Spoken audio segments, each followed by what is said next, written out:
अस्सलाम वालेकुम friend, welcome to my YouTube channel Zia medicos. और आज हम जिस मेडिसिन का रिव्यू करने जा रहे हैं उसका नाम है एडफोलिक। एडफोलिक 300 माइक्रोग्राम और एडफोलिक ओडी 600 माइक्रोग्राम की फॉर्म में अवेलेबल है। ये फार्मा इवो की एक प्रोडक्ट है। अगर इसके साल की बात की जाए तो वह क्वाड्रिफोलिक क्वाड्रिफोलिक जो कि ग्लूकोज अमाइन साल्ट है 6s5 मिथाइल टेट्राहाइड्रोफोलेट का, जो कि एक्चुअल में बायोलॉजिकली एक्टिव और रिड्यूस फॉर्म है फोलिक एसिड की, और ये स्ट्रक्चरल एनालॉग भी है फोलिक एसिड का। अब फोलिक एसिड की केमिस्ट्री को डिस्कस करते हैं। तो फोलिक एसिड एक विटामिन है बी कॉम्प्लेक्स का, जिसे विटामिन B9 या फोलिसिन भी कहा जाता है। इसकी दो फॉर्म होती हैं, फोलेट फॉर्म जो कि सिर्फ और सिर्फ फूड में प्रेजेंट होता है, जबकि दूसरी फोलिक एसिड जो कि सिंथेटिकल मैन मेड फॉर्म है विटामिन B9 की, और इसी फॉर्म को ही मल्टीविटामिन्स में ऐड किया जाता है। अब फोलिक एसिड के बायोलॉजिकल फंक्शन और रोल को डिस्कस करते हैं। तो जब भी हमारी बॉडी में न्यू सेल फॉर्मेशन हो, ब्रेन सेल फॉर्मेशन हो, ब्लड सेल फॉर्मेशन हो, या RNA DNA genetic material formation हो, तो उसमें फोलिक एसिड रिक्वायर्ड होता है।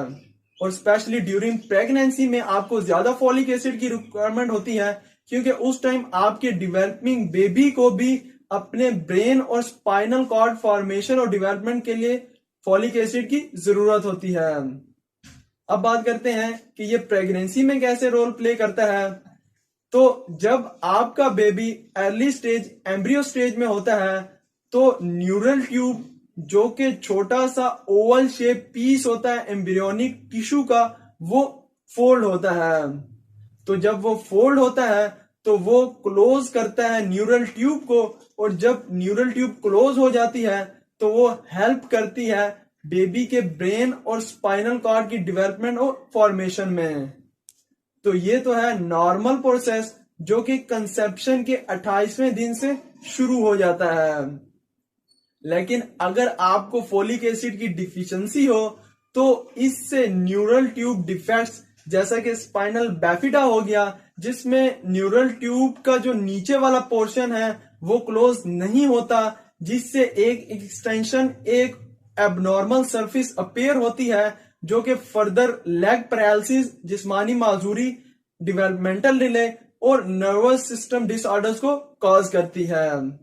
इसके साथ ही एनेंसेफेली, जिसमें न्यूरल ट्यूब ऊपर से क्लोज नहीं होती, जिससे बेबी के ब्रेन और स्केल की डेवलपमेंट प्रॉपरली नहीं होती, और इवन ऐसे बच्चों के सर भी नहीं होते, और ऐसे बच्चे बर्थ से पहले ही वफात पा जाते हैं।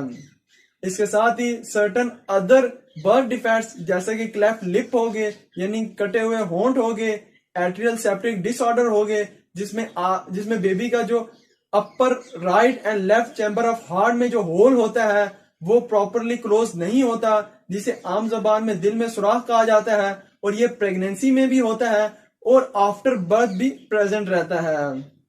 तो ये तो वो तमाम तर डिसऑर्डर्स हैं जो कि फोलिक एसिड की डेफिशिएंसी से होते हैं। लेकिन ये डेवलपमेंट इतनी अर्ली हो रही होती है, अर्ली प्रेगनेंसी में होती है, कि उस लेडीज को ये भी मालूम नहीं होता कि उसको प्रेगनेंसी है भी कि नहीं। इसीलिए कोई भी औरत अगर प्रेग्नेंट होना चाहती है तो उसे मेटिंग के टाइम से पहले ही फोलिक एसिड का इंटेक स्टार्ट कर देना चाहिए। अब इसके यूजेज और क्लिनिकल एप्लीकेशन को डिस्कस करते हैं। तो अगर आपको फोलिक एसिड डिफिशियंसी हो, आपको एनीमिया हो यानी रेड ब्लड सेल काउंट कम हो, मेगालोब्लास्टिक एनीमिया हो, फोलेट डिफिशियंसी एनीमिया हो, या अगर आपके बेबी डेवलपमेंटल डिफेक्ट्स हो जैसे कि स्पाइनल बैफिडा एनेंसेफेली हो, या अगर आपको विटामिन B12 की डेफिशिएंसी हो, या अगर आपको फ्रीक्वेंट मिस कैरेज होता हो, तो उसके ट्रीटमेंट के लिए आप इस सप्लीमेंट को यूज कर सकते हैं। अब इसकी डोजेज और एडमिनिस्ट्रेशन की बात करते हैं। तो आपने इसकी डोज 400 माइक्रोग्राम दिन में एक मरतबा यूज करनी है, लेकिन ड्यूरिंग प्रेगनेंसी आपने इसकी डोज 600 माइक्रोग्राम दिन में एक मरतबा यूज करनी है। ये मेल और फीमेल दोनों के लिए इंपॉर्टेंट है, मगर फीमेल में इसका रोल ज्यादा इंपॉर्टेंट है। अब बात करते हैं कि फोलिक एसिड की नॉर्मल रेंज कितनी होनी चाहिए। तो नॉर्मल फोलेट लेवल जो इन्फेंट्स में होता है वो 14 to 51 नैनोग्राम पर ml होता है, जबकि चिल्ड्रंस में ये काउंट 5 to 21 नैनोग्राम पर ml होता है और अडल्ट में ये काउंट 2 to 20 नैनोग्राम पर ml होता है। अब बात करते हैं कि आप नेचुरली कैसे फोलिक एसिड की डेफिशिएंसी को फुलफिल कर सकते हैं।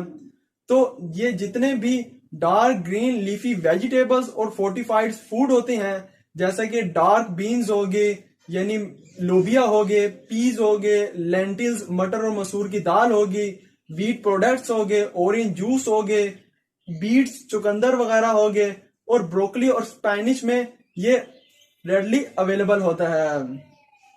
तो अगर आपको मेरी ये वीडियो अच्छी लगी हो तो मेरी इस एफर्ट को अप्रिशिएट जरूर कीजिएगा। अपना और मेरे इस यूट्यूब चैनल का जरूर ख्याल रखिएगा। अल्लाह हाफिज।